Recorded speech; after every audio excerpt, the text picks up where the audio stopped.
Imagine a game you've been waiting for years, saw amazing trailers, ambitious promises, and a hype that seemed limitless. And then it's released and everything falls apart. Bugs, frustrations, low scores, and widespread disappointment. But what if, against all odds, this game made a comeback? What if it turned into something truly good? Well, that's what we're going to talk about today. About games that rose from the ashes, that were rejected at first, but managed to win back their place, because in the world of gaming, sometimes even failure can be the start of a major turnaround. Let's start the list with a perfect example of a game that redeemed itself, Cyberpunk 2077. Maybe it's the biggest modern example of this, right? When CD Projekt Red announced the game, after the absolute success of The Witcher 3, the hype was just off the charts. The marketing promised a revolution in open-world games, a living city, choices with real impact and total freedom. But when we finally got our hands on the game, especially on PS4 and Xbox One, what we saw was a disaster. Bizarre bugs, performance issues, frame drops, and crashes. All of that tainted what could have been one of the biggest releases of the decade and maybe even of all time. But what's most impressive is what came next. Instead of abandoning the project, the studio committed to fixing the mistakes, and then we got dozens of updates, graphical improvements, balancing, and optimizations. We also had the release of the Phantom Liberty expansion, and the game finally reached the level that many had hoped for from the start. The gameplay became smooth and enjoyable. The artificial intelligence was redone, the interface improved, and the overall experience became much more engaging. And nowadays, Cyberpunk is running perfectly. It's a respected title, praised for its mature narrative, dense and immersive setting, and also for its courage to reinvent itself. So if you haven't played it yet, give it a second chance. Learn to forgive, because maybe this is the best time to play Cyberpunk. Maybe now it's what it should have been at launch. And I say this as someone who finished Cyberpunk in 2020, right after it was released. I bought it during launch week, so I suffered a lot, but I finished the game. I liked it back then, and these days I've replayed it a bit on the PS5 as well, and the game is really much better. It's worth it. Another emblematic case is No Man's Sky. When it was announced, it promised something almost unbelievable. An entire procedurally generated universe with billions of explorable planets, unique fauna and flora, space battles, and total freedom. But the release of this game in 2016 was one of the biggest disappointments in gaming history. The game launched empty, missing most of the promised features, and quickly became a target for criticism.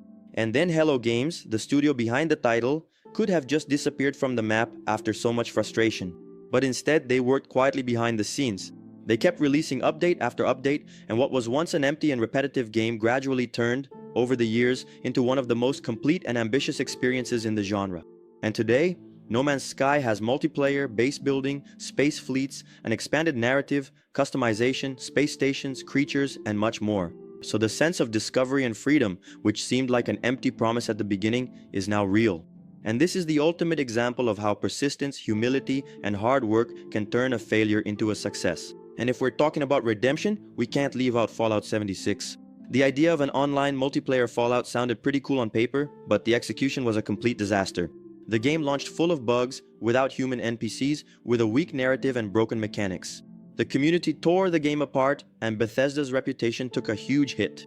But once again, there was an attempt at rebuilding. And over time, even if you still don't like the game, updates brought more NPCs, narrative arcs, and visual and technical improvements. The world became more lively, the missions more interesting, and the atmosphere once again captured the charm of the franchise's best moments. These days, it's still a game that gets a lot of criticism, but its evolution is undeniable. So for those who enjoy open-world exploration with a focus on crafting, combat, and online interaction, it can be a good game, especially if you're a fan of Fallout's unique post-apocalyptic atmosphere. Now we're moving on to what might be the king of both frustration and redemption, Assassin's Creed Unity.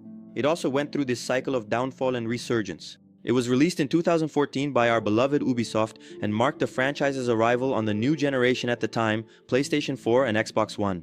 With impressive graphics and a richly recreated Paris, the sheer number of bugs, glitches, and performance issues overshadowed any qualities the game had. Unity became a joke, a meme on the internet, a symbol of a game that was rushed to release, but little by little. The updates fixed those errors, and over time the community started revisiting the game. I was one of them. I finished the game after all that happened, and we noticed a lot of qualities. The parkour was refined, the animations were detailed, the missions allowed for freedom of approach, and there was a complete focus on the fantasy of being an assassin in that more urban Paris during the French Revolution, which is wonderful. And today, many even consider Unity to be one of the best games in the series, especially in terms of setting and movement mechanics. So it's a great example of how first impressions aren't always final when it comes to games. Days Gone might not have been as buggy or as broken at launch as some of the other examples we've seen here, but it was received with a lot of coldness and a lot of criticism from both critics and players. A lot of criticism from the critics. That one was perfect. The media pointed out issues with repetition, bugs, and a narrative considered generic. But over time especially, the public started to see things differently. The game gained a loyal fanbase that defends it tooth and nail. It has a more melancholic atmosphere, an amazing zombie horde system, and an emotional journey for our protagonist, Deacon. And the gameplay is based on survival, resource management, and we have to take care of our bike. The game has a lot of action and it gradually won over players who gave it a real chance. Updates and performance improvements helped polish the experience. And today Days Gone is for me a great game. It's looked upon very fondly, and it's one of those stories where the critics didn't get it, but the audience went there and saw the truth, right? People who really play video games went there and proved them wrong. And time ended up vindicating Days Gone, which today is a great game, sold really well, and for sure if you haven't played it, you should, because Days Gone is just too good. Watch Dogs 1, look, Ubisoft showing up here again is a curious case. The game wasn't exactly a technical disaster at launch, but it was a disappointment, mainly because of the expectations that Ubisoft itself built up around it. It suffered a huge downgrade because the trailer showed a living city, interconnected systems, cutting-edge graphics. But what we actually got was a more contained, limited experience with repetitive missions and a world that lacked much charm. Ubisoft was accused of the downgrade I already mentioned, and the studio's credibility started to waver. But looking back at this game today, it did have some good ideas. The concept of hacking a city, using the environment to your advantage, and the darker urban style still work. It's a cool game.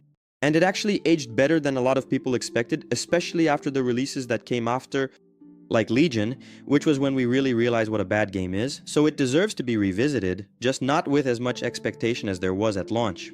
It's a good game, it has a good story, a great protagonist, but unfortunately, when it comes to gameplay, it falls a little short. Still, it's worth playing. And now we have here a curious case within a much-loved franchise, Dark Souls 2. Unlike the other examples here, it wasn't exactly a technical disaster at launch, but rather a sort of renegade child of the Souls series. Many fans rejected it because it had a different pace, a less cohesive atmosphere, and mechanical changes that divided opinions, like the stiffer movement and the way the world was connected.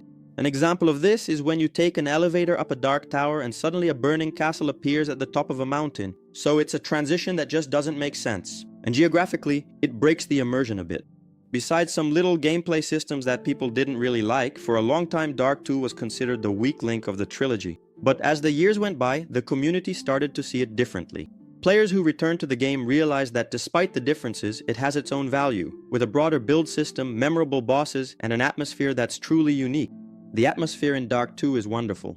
Today there's a solid and loyal fanbase for this game who not only defend it, but consider it one of the best in the series. I'm going to finish this game myself. It's on my backlog, it's the last Dark in the saga that I still need to beat. I've tried playing it a few times before, didn't really enjoy it that much, I just wasn't in the right mood at the time, but even so, it's a game I want to revisit in the future, because sometimes we only understand a game's value when we come back to it with a more open mind, right? And so, Dark Souls 2 may not be most people's favorite, but over time it has earned the respect it definitely deserves. And now I want to give an honorable mention here before we wrap up the video to Dead Island 2. This game spent almost a decade in development, there was a mess at the studio, and it even became a joke because of how long it took. A lot of people thought it would never come out. I was one of those people, and if it ever did come out, I thought it would be a disaster, right? But when it finally arrived in 2023, it turned out to be a surprisingly competent game. It's not revolutionary or anything, that's true, but it has really solid gameplay that's actually really cool and a lot of fun. The combat is visceral, it has a good sense of humor, and a fun setting in a zombie-infested Los Angeles. And so, after so many years of uncertainty about what this game would be, not only was it finally released, but it was actually really well received, and sometimes, all you have to do is deliver something honest and well made, and that's enough to erase years of distrust. And these games show us that not everything is lost when a launch goes wrong. Initial failure doesn't have to be the end of a story, it can just be the first chapter. Then, with hard work, listening to the community, which is very important, and the desire to improve, it's possible to turn things around.